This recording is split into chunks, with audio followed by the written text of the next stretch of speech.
And then typically the people who end up sort of losing out are the people who supposedly were the original targets of the of the proposed legislation, the proposed policies. And this happens over and over and over and over again. And I mean, not to get all conspiracy brothers with it, but I think this is actually it's very I think it's very much a sort of a calculated thing to allow for these other concerns and these other agendas to be inserted and again sort of globbed in with ours, you know.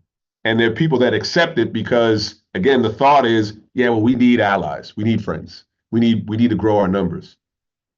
But the problem is if you do that, then it all gets watered down. The water gets muddy.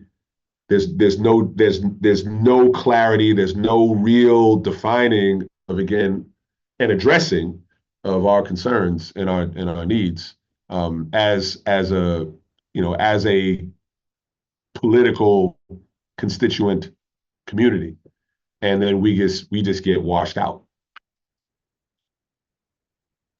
You better preach. You better say that. I mean, it's a fact. I mean, we've been watching this for however many years. I mean, I'm a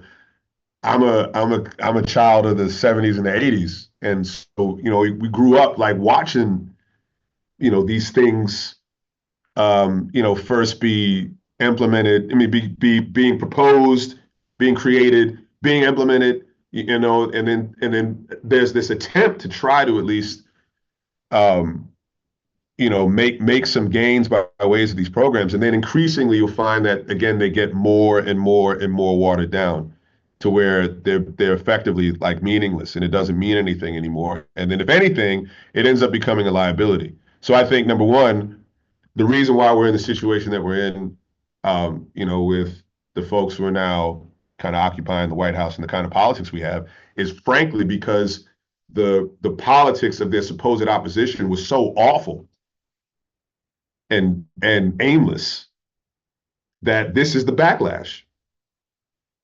That's it's simply it. It's the backlash, and again, the backlash is a result of our acceptance of the watering down of things that again was supposedly intended to address the needs of a very specific community, right? That have and now this is the result.